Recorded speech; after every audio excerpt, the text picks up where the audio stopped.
A warning: if there are children in the room, the content here may be disturbing.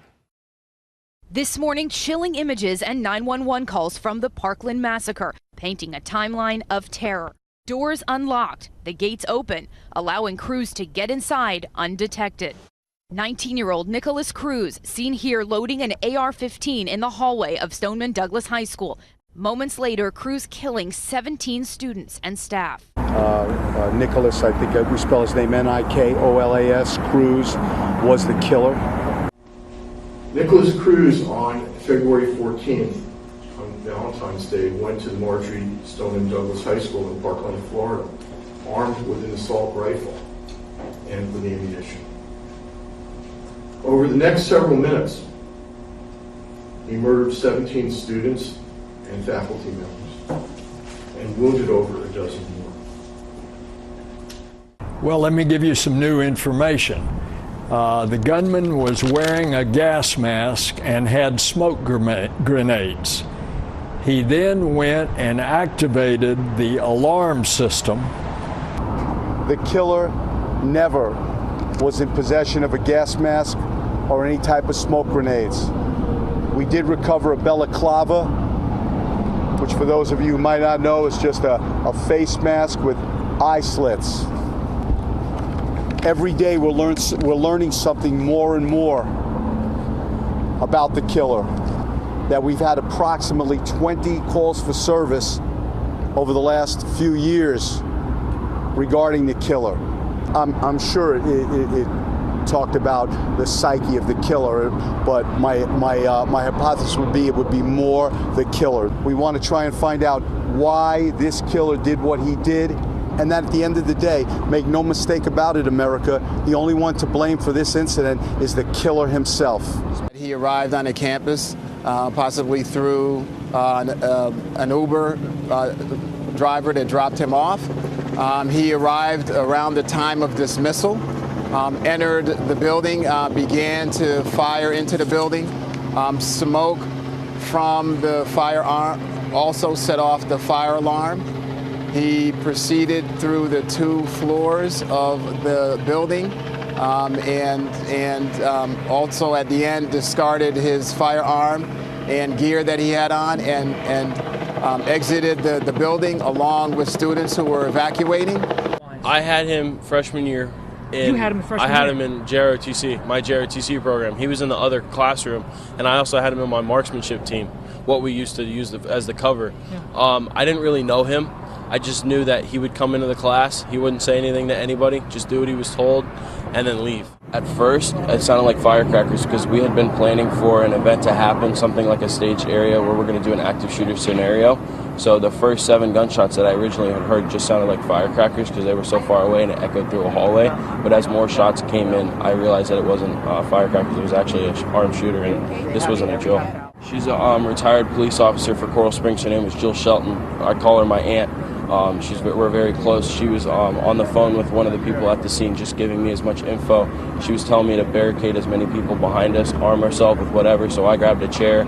Oh my gosh, and you guys prepared for this. You were telling me, Zachary, that you guys had went through something similar to this, right? Yes, I'm in a program called Police Explorers with the Coral Springs Police Department, and we did some active shooter training a while ago, and I remember they said exactly, school shooters, they'll use the tactic of fire alarms to get kids to come out of the classrooms. I want to speak now to one of the students at that high school, Zachary Wells, an ROTC student at the school. Zachary, can you tell us what you were able to see and hear and where you are right now? I heard 2 or 3 shots, and some custodians came up saying to go the other way, so we ran over back into our classroom and kind of barricaded ourselves in there.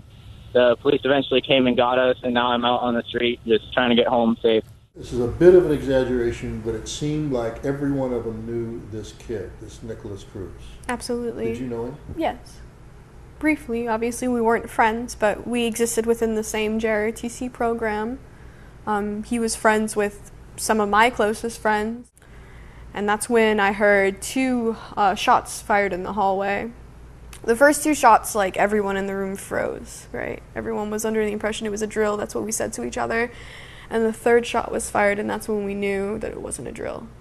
So I looked up and I looked in the window and I saw him like firing through the window. And then at one point, he stopped firing altogether and just like peered in and looked in and then walked away. Did you know who it was? Not initially, no, because I was under the impression there was multiple of them because of how many shots were being fired. It wasn't until I got to the hospital that I started making the connections, and then it clicked that it was Nikolas Cruz. When everybody realized that and he started coming up the stairs, everybody started running back to their room. There was like a stampede of people just sprinting back to their rooms. We were all waiting at the door, and he comes over and he unlocks the door, and we all get in. And I see this figure come up the stairs with this pistol, and I guess that was him. The just published video shows the moment shooter Nikolas Cruz entered a stairway in the school and while loading his semi-automatic rifle, warns a student who happens to walk by. Freshman Chris McKenna. He started to take the bullets and load in the gun. I froze. He then said to me, "Get out of here. It's gonna start getting messy." Where was he loading his gun? On the stairwell, the bottom stairwell. He took it out of like a gun case that kind of looked like a guitar case. Why do you think he spared you? I don't think he was fully reloaded yet. I don't think his bullets were in. We have been practicing drills for months since we got back from winter break and even before that. So when it first happened, we all thought it was a drill. And as soon as it got closer and closer, we all ran towards my teacher's desk for safety. As the shooting was going on, you can hear the glass shattering through all the halls and the bullet holes piercing the walls and everything, and it was just so horrible. Still, she managed to call her father, who works for the sheriff's office. He went to the school and found Hannah. When my dad picked me up, he picked me up about a mile that way down Pine Island Road, and he was coming from work. He turned on his lights and work truck because he works for BSO. I smelled dust and I didn't know what it was, so I thought it was like the school trying to pretend like fake smoke. She said, "I don't know if this is real or fake," because we had rumors going around the school that the police would do a fake code red with fake fake guns, not actual, but sounding real. And I thought at the beginning that this was it was all a drill. It was just a drill. Backpacks thrown everywhere. It was like a movie scene. There was gunpowder all over the floor. It was just so real, but it felt so fake. If I'm gonna be honest, it felt like 5 years, more than that. I was just so scared. I wanted to go home. I wanted the cops because my grandfather is a former state trooper. Off-duty Coral Springs Police Sergeant Jeff Heinrich happened to be at the school that day working on the ball fields. He ran towards the danger and found Kyle. A round from the AR-15 tore through his ankle, and he was losing a lot of blood. The first door I went to was jammed. There was sadly another girl who passed away on the other side, and I could not get it open. Somehow he managed to run down 3 flights of stairs on that badly wounded ankle and make his way outside. He gave Sergeant Heinrich a complete description of the shooter, what he was wearing, even the type of weapon he was using. He's like, where do you know where the shooter is? Do you know what he looks like? I was like, yeah. His gray black sweater, hoodie on, and some jeans. He's like, do you know what weapon? I was like, AR-15, and like I described everything to him, and he was like, all right, thank you, and they went off. So it was that was pretty cool though. Kyle says he wants to be a paramedic, and they teach paramedics to stay calm. Told everybody to head towards our fire drill location. And when we got down the stairs, because my room is on the 2nd floor, I heard what turned out to be gunshots. At first, it sounded like firecrackers. And once I heard that, I ran back upstairs. I had about 5 or 6 of my English seniors with me. And then I took in students from the classroom next door and locked the door. And we just, kind of hunkered down until we were released. I was in my room with them for a little over 2.5 hours. Boom, boom, boom, boom, boom, in the hall, and the kids instantaneously dropped to the floor. Then they tried hiding behind file cabinets. They went behind my desk. And seconds after that, the gunman shot his AK-15 into the glass panel of my door and hit several of my students, and two were fatally wounded. There's some radio chatter about a firecracker, and somebody said that isn't a firecracker, and moments later there was a code red, code red. We watched a young man come right across the window we were standing near and kind of jog into the middle of the field and start heading to evacuate with other students. About 2 or 3 minutes after that happened, we learned that that was the shooter. I assume that it's a code red drill because they told us earlier in the day that we're going to be having a code red drill. I assumed it was blanks. The senior named Joaquin Oliver screamed, turned, he was shot. At that point, I looked down at the shooter. He looked at me, pointed his AR at me, and started shooting. 19-year-old young man with trouble. I didn't know that at the time because he had a mask on, so I didn't know who it was. I just saw a guy with a gun shooting at my kids. I was about 2 feet away from my door. All of a sudden I heard gunshots in the stairwell, which is about 20 feet away from my room. And then kids were screaming and then running back towards me and towards the end of the hallway. So I just went in this very strange autopilot mode where I pivoted on my feet. I unlocked my door, and then kids just started pouring in my room. I don't know how many kids were in there, but I was pulling them and getting them in and shouting at them to get in the room. And then I suddenly saw the shooter about 20 feet from me, standing at the end of the hallway, actively shooting down the hallway, just a barrage of bullets. And I'm staring at him thinking, why is the police here?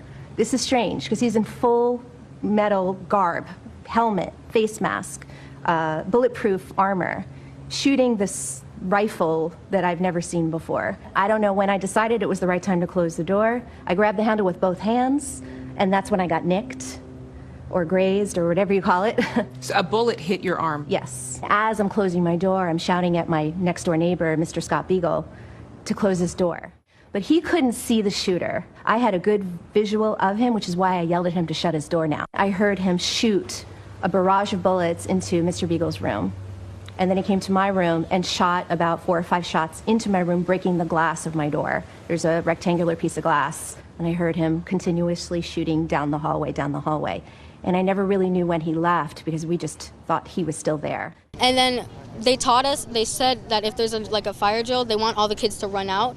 So that would make an easier shot. And then you just hear a bunch of like pounding, but I thought it was someone hitting something. Is this what's happening? And then we realized like we thought this was a drill because they said they'll use blanks in a drill, but they actually didn't. It was real. All the kids to go outside so they could start shooting up. So they started shooting from the first floor up because there's only 2 exits in the freshman building, so everybody started running to the other exits, but that's when the other shooter started coming up. So everybody, and then I thank God to this teacher who opened up her door and let all of us in. She got shot in the arm trying to open the door, and then the other teacher, he got shot in the head trying to cut the other students, and they're just sensitive to the whole thing because they figured out it was real after this girl opened the article and said saw all the helicopters, and we heard the guns outside of the policemen. I heard him get shot, and I was like, oh no, they're like out for cold blood. And basically, when we were all free, when the policemen bust down the window, the door, we finally got out, and they started yelling at us to keep focused and pay attention ahead, the army people, because they didn't want us to see the bodies that they hid in the corner. They were putting mats over them so we wouldn't see them. They were trying to. So you think there was more than? Do you think there was more than one shooter? There's 3 shooters. That's what I hear. Definitely. I know one teacher's dead. That's what there's 2 security guards who are dead. The teacher's dead, and then my other teacher, she got shot in the arm, but she's fine. She just started walking home too. As I was going down the stairs, I heard a couple shots fired. Everyone was freaking out, saying that it was a gun. And as we were walking, the whole class together, I actually was speaking to the suspect, Nikolas Cruz. And as I was speaking to him... You were walking down the hall. He had already fired at that time. Yes, sir, with him. Weren't you scared? In the moment I wasn't, because there was definitely another shooter involved, but... Oh, you think he was not the only one? No, definitely not. Why do you say that? Because when shots were fired, I saw him after the fact. So, and the shots were coming from the other part of the building. So there definitely had to be 2 shooters involved, I believe. That's the first I've heard of that.